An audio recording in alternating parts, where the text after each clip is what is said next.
betul ya? Betul. Oke Mas, saya pengen buat ini nih Mas, buat penelitian tentang hubungan komunikasi intrapersonal atau komunikasi dalam diri terhadap konsistensi anak muda dalam berolahraga. Nah, saya pengen nanya nih Mas, yang pertama itu bagaimana komunikasi dalam diri dalam kegiatan Masnya sehari-hari menjalani rutinitas olahraga? Kalau misalnya mengenai komunikasi interpersonal itu jujur tuh sangat berpengaruh banget. Kayaknya misal gini, ibarat tuh selalu saya tanamkan dalam diri saya itu dorongan-dorongan berupa kayak, wah saya dulu pernah gemuk nih, jadi kayaknya untuk men-skip olahraga itu kayaknya nggak bakal sayang banget gitu untuk dilewatkan untuk sehari bahkan 2 hari sekalipun. Karena emang saya mengetahui banget namanya jadi gemuk itu benar-benar nggak enak, nggak nyaman. Di satu sisi harus menahan ketidakpedean, di saat dimana lagi juga mengenai ukuran baju juga jadi jelek, mau pakai baju apa aja jadi jelek gitu. Jadi saya berpendapat atau saya selalu mendorong diri saya untuk terus berolahraga agar menjadi lebih pede gitu. Jadi lebih pede, terus juga pakai baju apa, saya berprinsip kalau misalnya pakai baju apa ketika badan udah bagus nanti lebih bagus. Meski baju murah sekalipun kita pakai di badan yang bagus akan terlihat lebih mahal, lebih bernilai.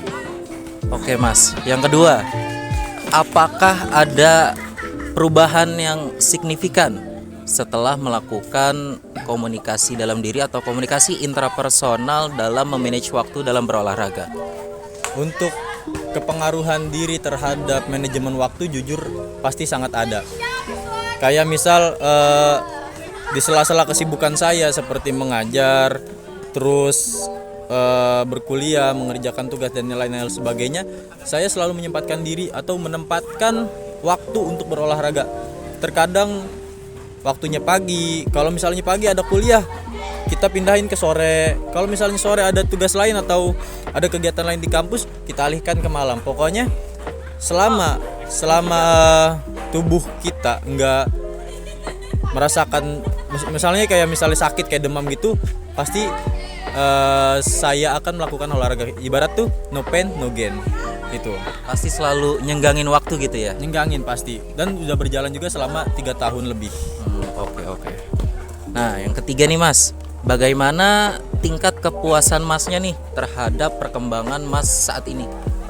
Kalau misalnya bicara kepuasan, jujur puas banget. Karena bener-bener udah ngebawa suatu perubahan dalam diri sendiri. Contohnya itu seperti bentuk badan, terus tingkat kepercayaan diri yang semakin meningkat, terus juga banyak hal lain sebagainya. Belum lagi keilmuan kita mengenai ilmu-ilmu kesehatan semakin bertambah, ilmu gizi juga semakin bertambah. Dari situ secara tidak langsung kita akan bertambah mengenai value terutama.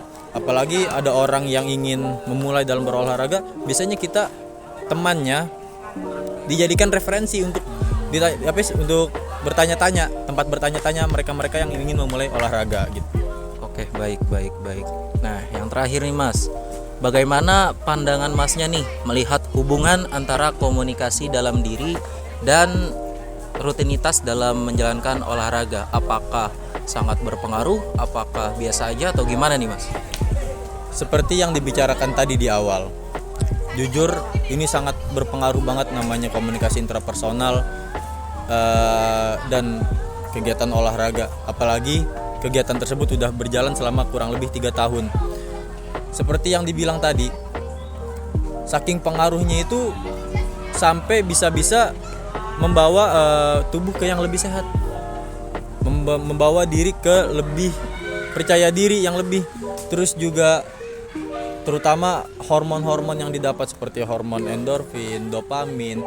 Nah, hal itu tuh dampaknya sangat bagus bagi tubuh. Makanya tuh setiap capek setiap kegiatan belum olahraga selalu mikirin gini.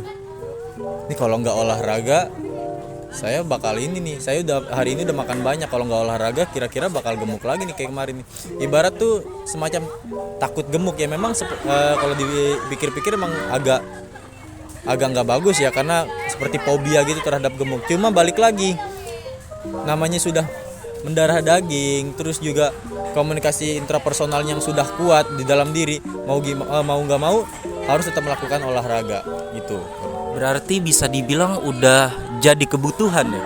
Ya, bisa jadi orang mungkin hanya bilang olahraga itu adalah sebagai gaya hidup. Cuman di beberapa orang yang berbeda olahraga adalah menjadi bagian daripada hidupnya. Seperti mungkin coaching, seorang pelatih, seorang atlet kebugaran, itu mereka menjadikan olahraga adalah sebagai kehidupannya, bukan sebagai gaya hidup lagi, tapi sudah menjadi kebutuhannya gitu. Oke deh, itu aja Mas. Terima kasih banyak ya. Ya, sama-sama.